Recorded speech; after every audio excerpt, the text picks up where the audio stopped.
Yes, Karin said I slipped on the ice 20 years ago. It really knocked me. It went right on my head, so it changed my life. At that time, I was living in Uppsala. I had a studio. I was working in other materials. I was actually doing work on commission too, and mostly I was doing my sketching before going on. The next material I was working with styrofoam. And styrofoam is not a very sensual material. And the one thing was that it was 2 big blocks I was working with.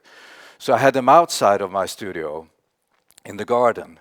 And that resulted that when you work with a chainsaw in styrofoam, your neighbors will complain because it's snowing in their gardens. And it's not the kind of snow that we have up here. It's something completely different. So what happened was that I saw the opportunity of touching the ice for the first time, carving in the ice for the first time. I saw that's another thing, that's another material. If you can be like spontaneous working with the material, not only planning every step of it, being spontaneous, feeling the moment and being creative, getting the ideas out of working. And that was the possibility. So you don't think of the day after, you don't think of where to show, where to store, where to sell or anything. You could just be spontaneous to the material and there it is. So I decided to go back next winter.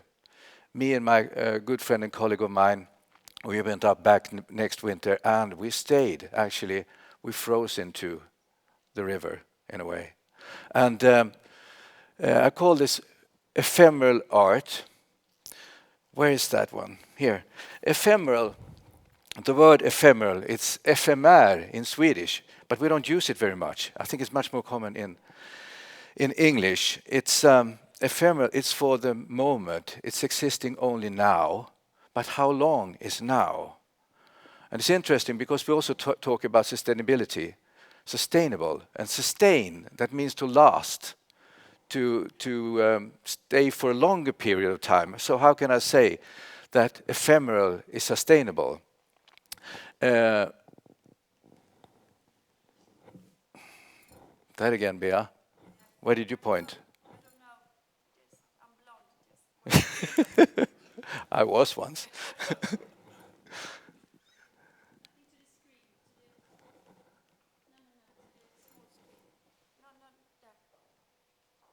I want to have next slide 2 out of 50. Turn it the other way then. That worked better. This is a mayfly, dagslända in Swedish. They only exist for a day. And the Latin name for a mayfly is Ephemera vulgata. So there we have it again, ephemeral. And they exist for a longer time. They only live this, they only fly for 1 day, but they are sustainable. And so is this material, ice. This is the handprint on ice. So we can make a handprint, but the ice will go on in the circle of nature. This is the Torne River. This is the river I came to. And the magnificent Torne River, it's our most northern river in Sweden. It's beautiful and it's clean water. You can drink the water. And that's such a rare resource nowadays. So it's really to appreciate. And to be privileged like I am to live by this river, to cross the river when I go to work, to drink the water, to get my salary out of the water, out of the ice, and to eat the fish and fish. This is really precious, and this is the precious diamond. That's the ice. And because of the quality of this river, we don't create. The river stops because of the season, because we have a climate that is quite cold, as you know, it freezes and time stops. In a way, it slows down and stops and freezes. And we can borrow time, the frozen time, by bringing up these ice blocks and create this into design, art, and building. And this is, I think, is the real challenge and the fantastic thing with it. So this is what we do when we harvest. We harvest the Torne River ice in the springtime. And this ice is actually, the ice of the Torne River is cleaner than the water. And I told you that the water was clean, but the process in the freezing is that there can be no bacteria. It's completely clean. So you work with something that is just solid, clean water. And then we store it. So we bring in about 5,000 tons, 2,500 2-ton blocks into storage. And this is our possibility for being creative all the year. And as you see, I mean, looking into the ice, it's clear. It's clear, it's crystal clear, but there's always a life into ice because things happen. During the winter, things happen. The ice is thin, it grows thicker, and you can see the cracks and you can read the cracks. And the different cracks mean different things. It could be, you know, when you have the real temperature, difference in temperature, when you hear the ice roaming, and it could be the tension of the ice when the water is slowing down and is lowering the ice, and you get new cracks, and they're well together, but they bring on a life into the ice, which makes it unique. And the transparency. And then we go into the creative phase of it, because each year now we have applicants from all over the world. Last winter we had 45 artists from 18 different countries being creative at the ICEHOTEL. I call them artists, but I would say creative people. But the background of these people who applied to do art or design or a suite at the ICEHOTEL. They could be architects, designers, painters, fashion designers. They can be street art designers, artists, all kind of creative people, but they have to translate their ideas into a new material. They are not allowed to bring their material into this material. We only have 2 materials, snow and ice. I say 3, snow, ice and ice. We only have 2 colors, white and transparent. And that is the basic foundation for the creativity. And as we have selected these artists, because we get the applicants. Yesterday we had the jury, so we are now deciding who is coming next winter for the creation of the ICEHOTEL. And then we're just preparing everything, and when it starts to get like this, it's impossible. When you can't cross the river anymore, it's time to start the building. And for building an ICEHOTEL, you need the Torne River ice and you need the Torne River water to create the ice, because there's not enough snow. Ice is the material between snow and ice. I try to really emphasize this word because we want it into the Svenska Akademins ordlista and in the dictionary, because it really covers something that is different. The structure is actually small ice crystals, but it looks like snow. Stronger, it insulates, it has many good factors, and it reflects light. So you can even make ephemeral art. This is an unknown artist making ephemeral art into the ice. I just passed it. And then we have the structure, which we have built out of this material. And then we go inside, start the building. The artists arrive, and we go on. And we go on with the art and the rooms. This is from this year. And we are not like saying that one art is wrong and one art is right. It's all kind of art. We want all kind of like different characteristics, figurative, abstract installation, high-tech design, whatever. It's trying to find the boundaries, or not the boundaries, what is possible to do with an ephemeral material. It's only existing for a moment that might be longer or shorter. We don't know actually when it melts down, but it will. It's done that now, the last week, I can tell you.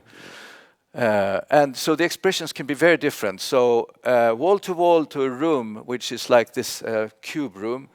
There is a dragon room, figurative. There could be a flamingo, or so there's like so many expressions.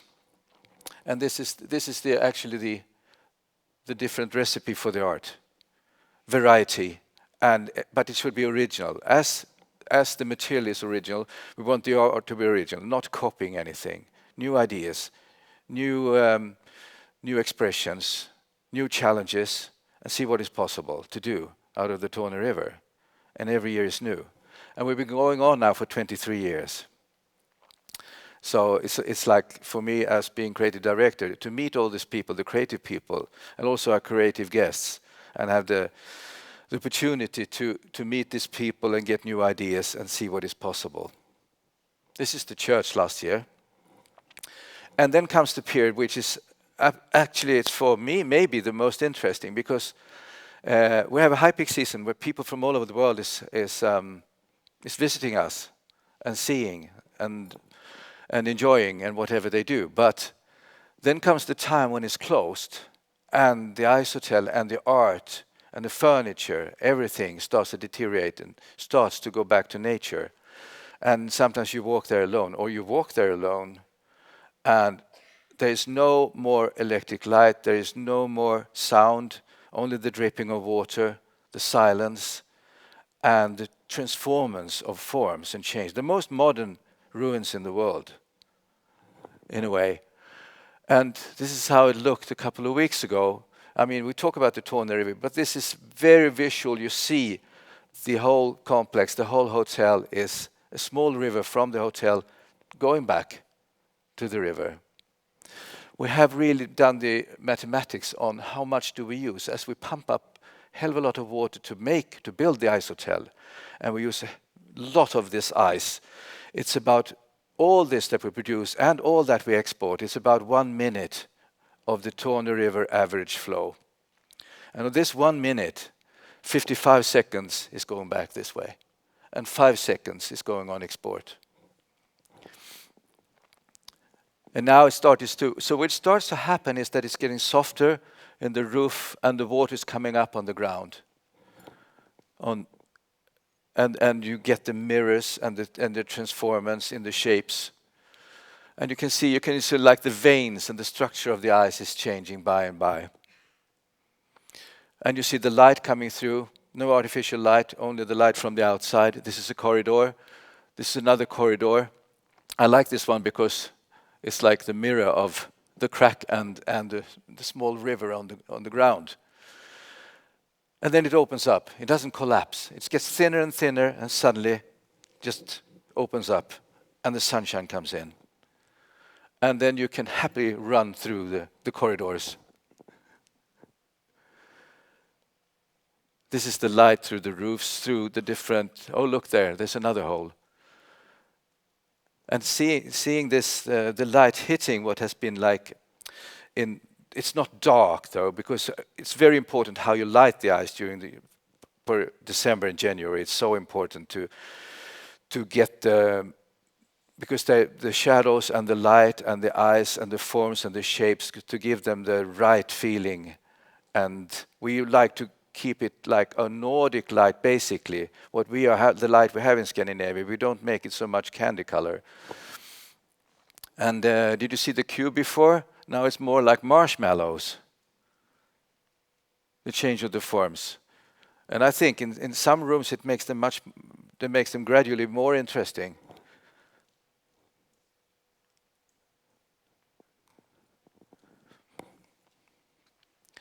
So this is the meeting of, this is the last pictures of the springtime. The transforms. The flamingo, I think it tries to go away from the sun, actually. It likes to be there in the cold. The walls, they're also gone down here, and the river is open again. And this is like it looked last week. And this is like what I think is like resembles the circle of nature. My dear colleague of mine, Åke, who is not with us anymore, he and I, a few years ago, we made a boat out of the Torne River, out of a big block, and we were very, actually nervous, but what was going to happen? We lifted it out in the Torne River, we went in very carefully, he had the oars, I had the fly fishing rod, and we went out on the river in the midsummer. We didn't know what happens, but it worked, actually. It worked, but we were very happy we had a photographer because we got this picture. The other thing we got is we got wet, but that was after 42 minutes. It lasted 42 minutes. Then we just went into the river. But making a boat out of a river, out of the same water as we are on, that was like the big thought of it, I think, which completes the whole circle of life with the Torne River and the art, in a way, for me. Thank you very much.